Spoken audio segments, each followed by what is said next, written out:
The White House says President Obama is intent on vetoing legislation which has a wide bipartisan support. It would allow families of 9/11 victims to sue the government of Saudi Arabia.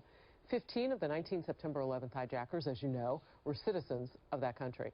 White House Press Secretary Josh Earnest explained why the president believes a veto of the measure is in order.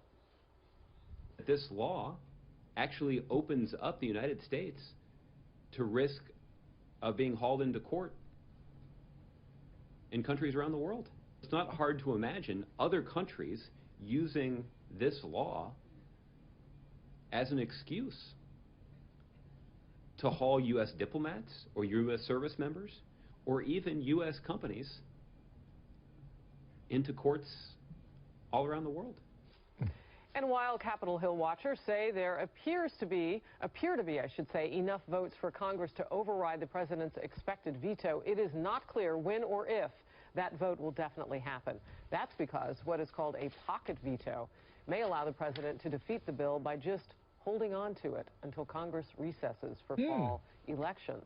Wow, you gave it a Yeah, I tell you what, I'd like to have a pocket veto every day around here. Man, let's talk about that. All right. Just checking my Twitter feed, somebody said, Hammer, I would love to see you go to jail. Oh, I thought, not nice. What? That was about the previous discussion. Yes. You know, I understand Josh Earnest's logic here. And who knows how this leads legally to other countries against diplomats and other people, Americans working and living overseas. But the White House may not have a say in this if Congress has the votes to override it.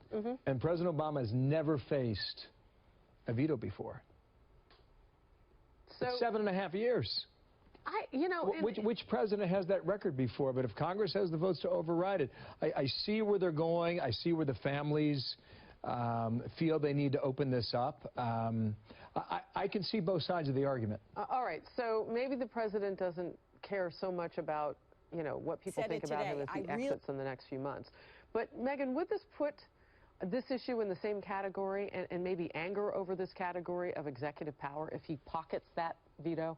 Yeah, I mean, yeah, I think so. What more interesting than this, when we first talked about this topic, I'm still not clear how you sue Saudi Arabia. As an American, they have no respect for our country and our people as it is. So I just don't even understand how there would be any recourse for this. I mean, I was under the impression this was sort of more cathartic for the victims' families. So no, I think it's a serious thing, you know, and then the question becomes, would we ever be able to see the American government maybe on their behalf posture a lawsuit? Not under an Obama administration, I don't think so. They've already said if your people are taken hostage, you're on your own. I mean, that has come from this administration in recent months. Yeah.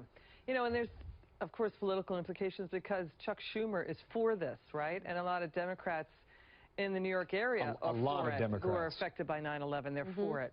So, wow, that'd have big ramifications if the president vetoed it. Yeah, I mean, he hasn't veto. threatened formally, right? But, I mean, timing is everything. And this happening now could be significant for the election. If that's the case, then you see how much the White House lobbies Congress to make sure it doesn't happen.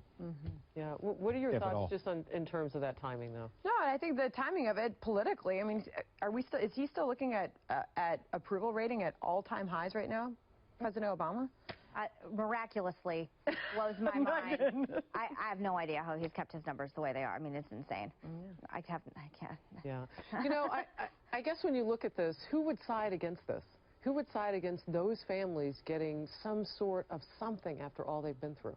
Good question. Yeah, and you said you could understand the logic of it. Explain it. What is the logic? Well, I understand where the families are coming from. They want answers, and you know, they believe members of the Saudi royal government were, you know, they were given money to Al Qaeda to make sure that they had the money they needed to live in a hotel in San Diego, or to live in a hotel outside of Fairfax, Virginia. To make sure that they had nonprofits that were backed by the. They had the money in order to carry out the attacks. You get it. I mean, especially coming off the heels of 15 years of September 11th. Yeah, I mean, you feel for them even today. I don't know how wise it would be for our citizens working and living overseas. So I see it on both sides. All right.